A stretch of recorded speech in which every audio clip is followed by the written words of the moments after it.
ಈಗ ಅವ್ರ family, Rajkumar family ಏನಿದೆ, ನಾವು ಚಿಕ್ಕ ಮಗುವಿಂದ ಅವ್ರ ಸಿನಿಮಾ ಎಲ್ಲ ನಮ್ಮ ತಂದೆ ಎಲ್ಲ ತೋರಿಸ್ಕೊಂಡ್ ಬಂದಿದ್ದಾರೆ. ಅವರಿಗೆ ಕುಟುಂಬ ಎಲ್ಲ ಒಂದಾಗಿದ್ರು. ಈಗಲೂ ನಮ್ಮ ಕುಟುಂಬನೂ ಎಲ್ಲ ಒಟ್ಟಿಗೆ ಇದ್ದೀವಿ.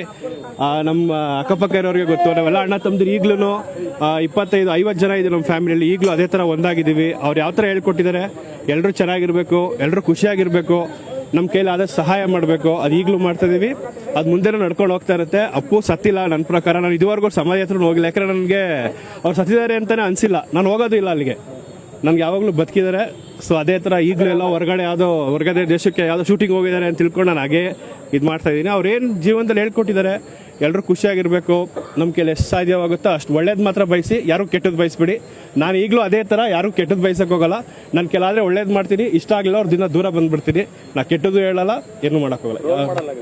ಅವ್ರು ರೋಲ್ ಮಾಡಲ್ ಆಗಿದ್ದಾರೆ. ನಾ ಚಿಕ್ಕ ವಯಸ್ಸಿಂದ ರೋಲ್ ಮಾಡಲ್ ಆಗಿ. ಈಗಲೂ ನನ್ನ ತಮ್ಮಂದ್ರೆಲ್ಲ ಇಲ್ಲೇ ಬಂದಿರೋ ಹತ್ತು ದಿನ.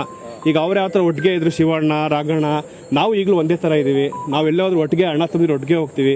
ಈಗಲೂ ನನಗೆ ಅಣ್ಣ, ನಾನೇ ದೊಡ್ಡಣ್ಣ, ಅವ್ರು ನನಗೆ ಯಾವ ಥರ ಗೌರವ ಕೊಡ್ತಾರೆ ಅದೇ ಥರ ಇದೆ. ಅವರು ಕೂಡ ಅವ್ರು ಯಾವ ಥರ ಫಾಲೋ ಮಾಡಿದ್ರು ಅದೇ ಥರ ಫಾಲೋ ಮಾಡ್ತೀವಿ. ಈಗ ನೋಡಿ ನಮ್ಮ ತುಂಬ ಕುಟುಂಬ ಒಟ್ಟಿಗೆ ಇದೆ. ಅವ್ರು ನೋಡಿನೇ ನಾವು ಇನ್ಸ್ಪೈರ್ ಆಗಿರೋದು, ನಾವು ಪ್ರೇರಣೆ ಆಗಿರೋದು.